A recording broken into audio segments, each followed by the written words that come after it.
Hey guys, I'm calling it a little bit early today. I'm trading a little bit weird. I'm down $30 US, so pretty controlled red day, I would call it. And then I missed a couple good setups. I'm just not in the zone. I don't know, I was staring at stuff and I wanted to take it, but I was like, I don't want to go any more red.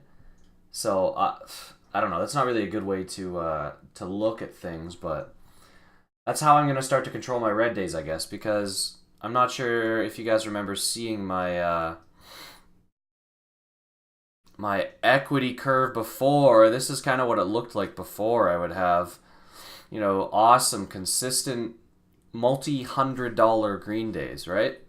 And then when I go red, I can't accept that I'm red or whatever psychological process is going on in there so that I would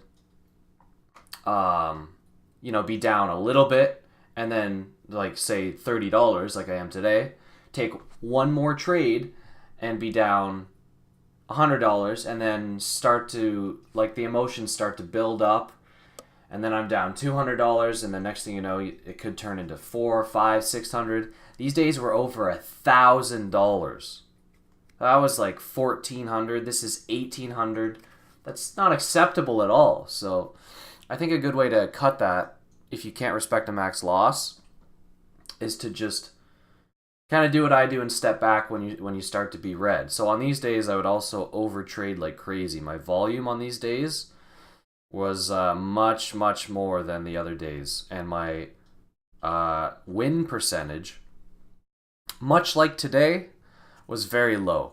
So I don't want to continue trading in that environment because that's what causes this kind of P&L. Whereas right now I want to have this, have it kind of taper off a little bit, and then shoot back up again. So I think this is exactly how you do that. So let's go over how I traded RIOT today. I was down my max loss on one trade, and then I came back, and then I lost $20, $26 on Netflix. So let's watch RIOT. I was looking for a breakout of RIOT over the pre-market highs here of 215, and I bought in with pretty decent size for me, so 1,400 shares. So I bought in for the break at 215. I'm in at a pretty good spot.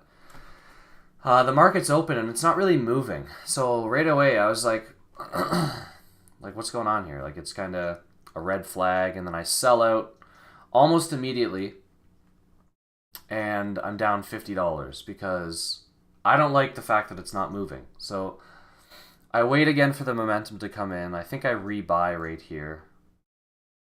Yes, I do. 209, 210. So I'm in at 209 because now I think this is where the momentum is coming in. I was kind of betting on it a little bit early. I was jumping the gun a little bit. And again, look, we're stalled. The tape's not moving. The level 2 is not moving. So I'm thinking to myself, oh, here we go again with another small loss that's coming. So I held on here for a second, or like, well, actually this was like a minute. And then I was seeing what was happening. I added just 100 shares to get me an even 1,500. As we were coming back up, we made a new high of 211.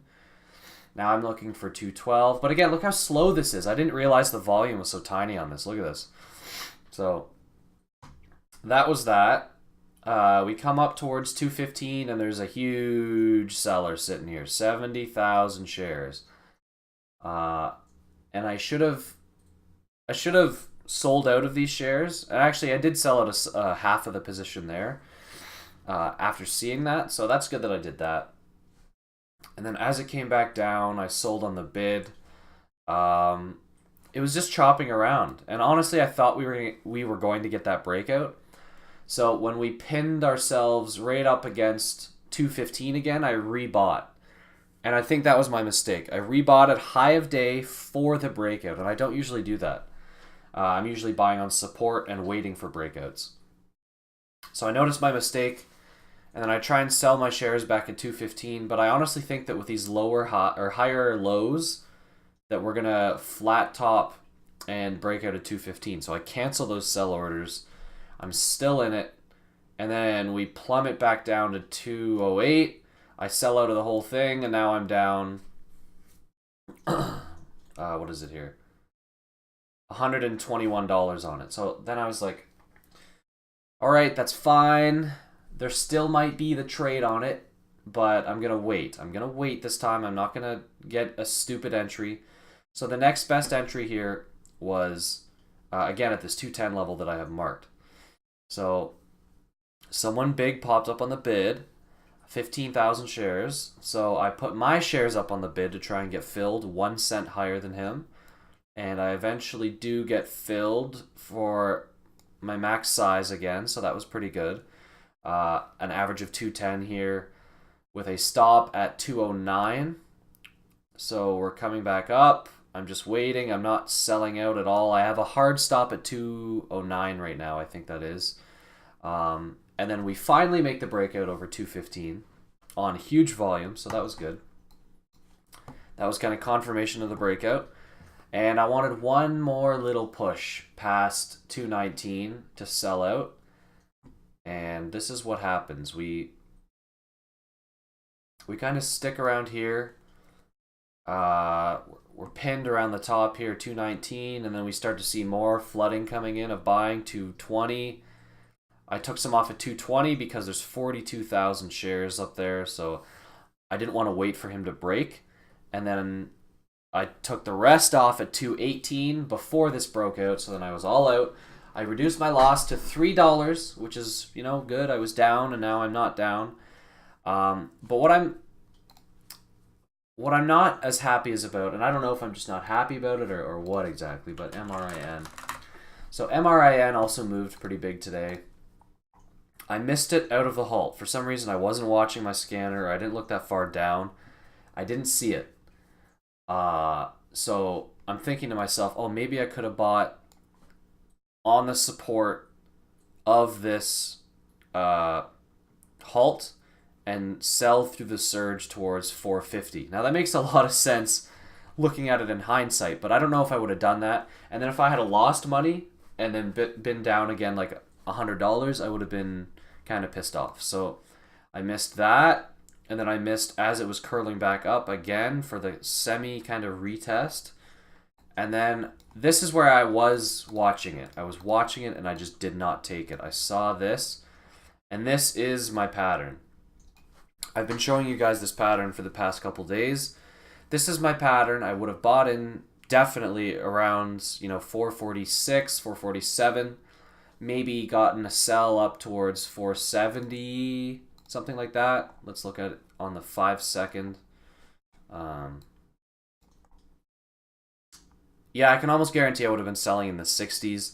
So that would have been a 20-cent winner on maybe 500 shares because I was going to reduce my risk. So that would have been a $100 winner. So I'm battling with these emotions now as a day trader saying, okay, I'm down $30 and I reduced my risk, but now I was too scared to take an actual good setup simply because I didn't want to be down $100 when now I could have been up $70 if I had just taken the friggin' trade. So I don't know how I feel. I feel pretty good about today. I'm reducing, you know, my losses, but I missed this trade. This was my trade. This is the type of setup that I always take, and I missed it. So hopefully that gives you guys some insight. Shows you some of these patterns that I see on a day-to-day basis and some of the emotions that a trader goes through in different situations. Because like I said, I've had a nice hot streak so far. I haven't been red in like since the beginning of last week or something. I can't remember. And now that I am red, I had the opportunity to be green. And just all of this stuff is screwing with me and my mindset and all that. So I'm going out for lunch. I'm leaving the computer. I will be back tomorrow trading. And that's that. So leave a comment if you have any questions. I'll answer them all. Hit that subscribe button. We will see you later.